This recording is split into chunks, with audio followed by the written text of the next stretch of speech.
paz do Senhor. Vamos para mais um declamo da palavra do Senhor que se encontra no livro de Atos dos Apóstolos e o capítulo é o 4 e nos diz assim. Enquanto Pedro e João falavam ao povo, os sacerdotes, o chefe da guarda do templo e alguns saduceus se aproximaram, indignados com o fato de aqueles apóstolos pretensiosos estarem instruindo o povo e afirmando que Jesus havia ressuscitado dos mortos. Os dois foram presos e ficaram no cárcere até o dia seguinte, pois já era tarde da noite. Mas a essa altura, muitos dos que tinham ouvido a mensagem haviam crido. Cerca de 5.000 pessoas.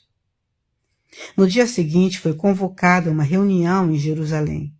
Os governantes, líderes religiosos e mestres da lei judaica, o sacerdote principal Anás e os demais, Caifás, João, Alexandre, enfim, todos que tinham alguma influência estavam lá. Eles puseram Pedro e João no meio da sala e os pressionaram. Quem deu autoridade a vocês? O que pretendem com isso? E naquela hora, cheio do Espírito Santo, Pedro respondeu. Governantes e líderes do povo, se fomos trazidos a julgamento hoje por ajudar um homem doente, se estamos sendo investigados por causa desta cura, vou ser bem claro com vocês. Não temos nada a esconder.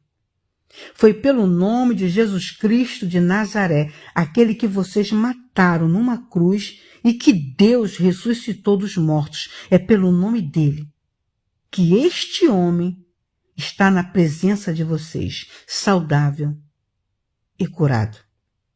Jesus é a pedra que os pedreiros rejeitaram, que agora é a principal. A salvação não vem por outro caminho. Nenhum outro nome foi ou será, aleluia, designado para a nossa salvação.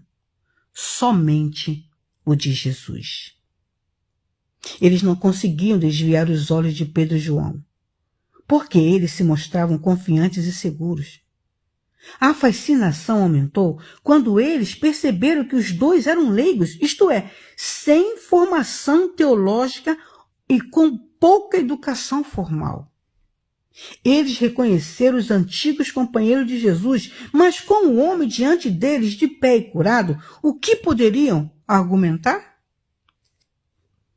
Eles os mandaram sair da sala por um instante, para que pudessem elaborar uma estratégia, e disseram: o que vamos fazer com esses homens? A esta hora, todos na cidade devem saber do milagre e que eles estão por trás disso. Não há como refutar. Para que isso não vá adiante, temos de ameaçá-los para que eles não mencionem o nome de Jesus a mais ninguém.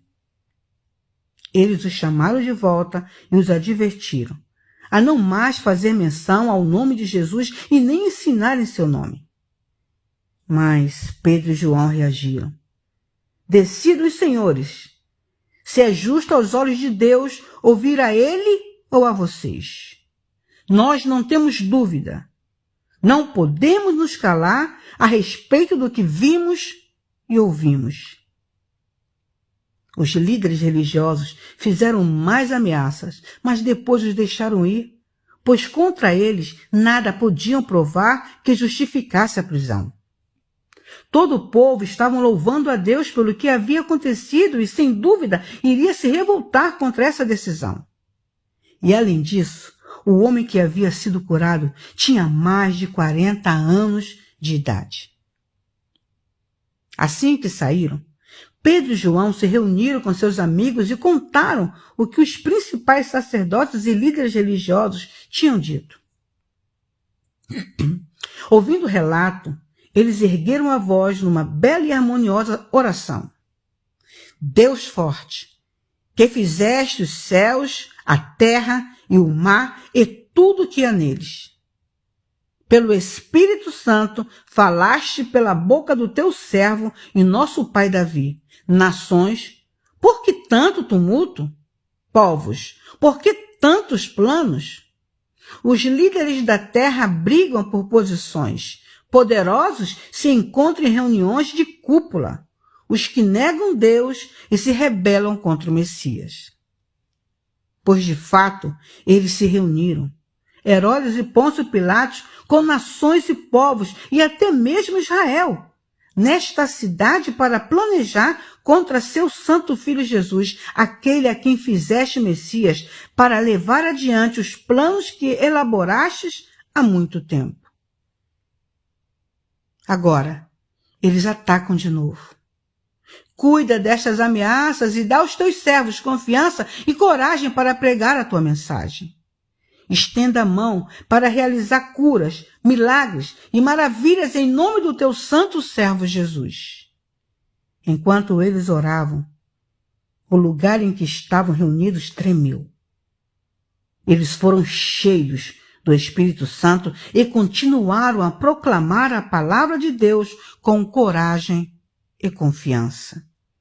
Toda a comunidade de cristãos estava unida, um só coração, uma única mente. Eles não alegavam direito de propriedade e nem do que era deles. Ninguém dizia, isto é meu e de ninguém mais. Eles compartilhavam tudo. Os apóstolos davam testemunho poderoso da ressurreição do Senhor Jesus e a graça repousava sobre todos eles. E além disso, ninguém do grupo passava necessidade. Os que possuíam campos ou casas vendiam essas propriedades e entregavam o dinheiro da venda aos apóstolos como oferta. Os apóstolos, por sua vez, distribuíam esses recursos de acordo com a necessidade de cada um.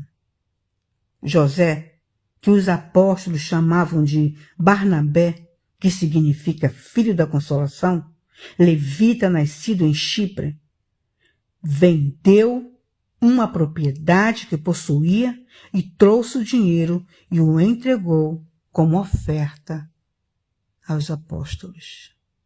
E tudo isso, irmãos, através do Santo Espírito de Deus que age nas nossas vidas.